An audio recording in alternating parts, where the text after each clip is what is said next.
Good afternoon, afternoon. I'm Nick Harpoon. This is Jim Griffin. That's Emily Dale. That's Maggie Fox. That's Holly Miller. This is Phil Barber. We are Alex Murdaugh's defense team. We're able to answer your questions. We're not going to make a statement. I know y'all don't want one. So, anybody got a question? Do you think it was a mistake to put Alex Murdaugh on the stand? No. Next. Mr. Harpootlian, why did you object to that juror being dismissed yesterday? Why didn't I? Why did you? Well, for two reasons. One, she admitted she talked to other people about the case, but not specifically.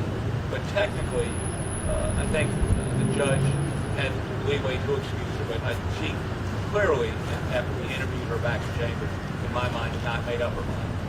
And I thought that was important. Do you think she would have helped your case? I don't know. She didn't express an opinion to us. She said she was open. She hadn't made up her mind.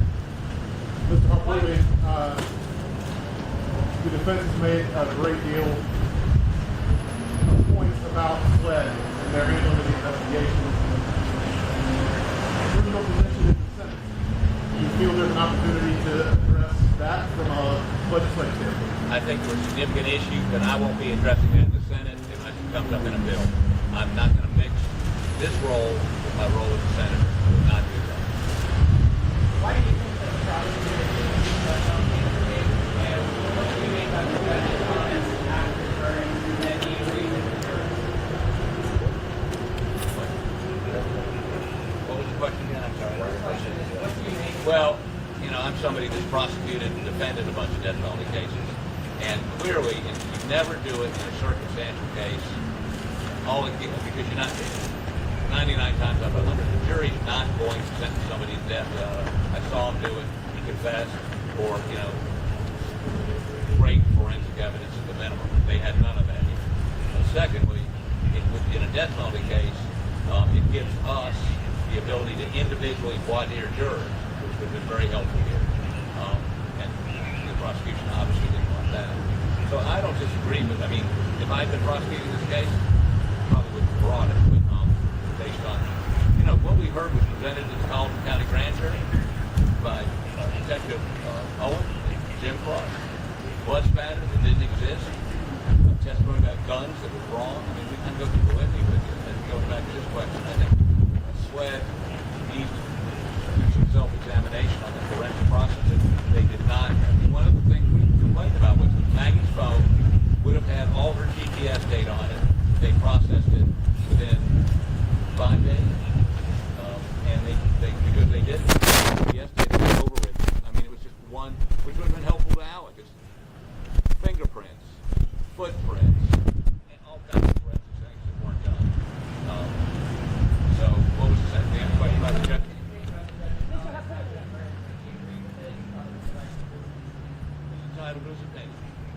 Mr. Harpootlian, can you expect an appeal anytime soon? 10 days will be found an appeal. What do you believe the strongest grounds for an appeal are? What'd you say? What do you believe the strongest grounds for an appeal are? It was the admission of all the financial crime evidence. And that was offered up, as evidence of motive, that because he was confronted about one financial transaction involving attorney's fees by the chief accountant of the law firm, that was being offered as motive for why he would go home and kill his wife and son, which we thought was illogical and ludicrous. And there really was no evidence linking one to the other, and we did not think it should come in. Not only did that come in, but every other financial misdeed that they could bring in over the last 10 or 15 years was allowed in. And we think that we strongly objected. We respect the judge's decision, but we believe that was an erroneous decision. And we believe that the judge was somewhat misled because at the conclusion of the case, when Mr. Metters is up on his rebuttal argument in front of the jury, he says to the jury, you just have to prove malice, which is right, But why did they go to all the effort to prove motive when at the end they say, you don't have to believe us on our motive theory, but by then they had cast Alec as a despicable human being, and that was the reason they offered it in the first place. And we think appellate courts will take a strong look at that. We feel like that is a very solid ground for an appeal, and we're going to pursue that. Looking back at the last 6 weeks long trial, would you guys do anything different in the last 6 weeks? How you No. anything in this trial? No. I mean, look, once the judge, first of all, we believe if the judge was going to let that stuff in, it should have been limited to the Ferris case, which is what they were asking him about on Monday on the fee. Number two, Tinsley, the person that made the motion to compel to be heard on Thursday, Dawes Cook, Alex's lawyer, both agreed there wasn't going to be any storm or Armageddon or anything that was going to happen that Thursday. The judge might have issued an order, which months down the line might have posed a problem. So once they got that character in it, character information is he's a thief, he's a liar, then it dictated this jury had to think he was a despicable human being and not to be believed. So it was about character, it wasn't about motive. So as a result, our options were limited. Should he take the stand?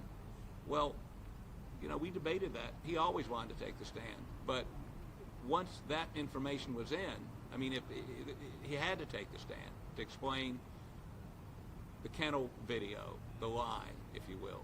He had to, but he had no credibility. His credibility had been stripped away by the financial misdeeds. Yes. How is Buster doing, and why did he choose not to speak in the sentencing? We could have had Mother Teresa up there speaking on behalf of Alec at sentencing. I mean, he was getting a double life sentence. That was expected. I mean, this is Judge Newman. He's a very stringent punisher when it comes to crimes and sentences. I mean, that was never in dispute. And so for Buster to get up and speak on his dad's behalf would not have made a difference. And why do you want to put that kid through more trauma than anybody that we can imagine has ever been through? How did his feelings about his dad change at all in the trial? What's that? Has his feelings about his dad changed at all? You know, I can't speak to Buster's feelings. I can tell you this. There was a lot of effort by the state to convince the family that Alec is the murderer. The family came to trial every day for 6 weeks expecting to hear proof positive that he killed Maggie and Paul, something that they had not heard before. After 6 weeks of trial, they came away more convinced that he did not do this, and they steadfastly in his camp and support him, and that's where they stand. What's next for Alex? Well, Alex will be leaving shortly to go to Columbia to R&E, it's called, where he'll be at the South Carolina Department of Corrections. He'll be evaluated. That's about a 30-day process, and then he'll be sent to wherever the correctional facility that they assign him to. Will they ask for any special security measures for him? No, I don't think.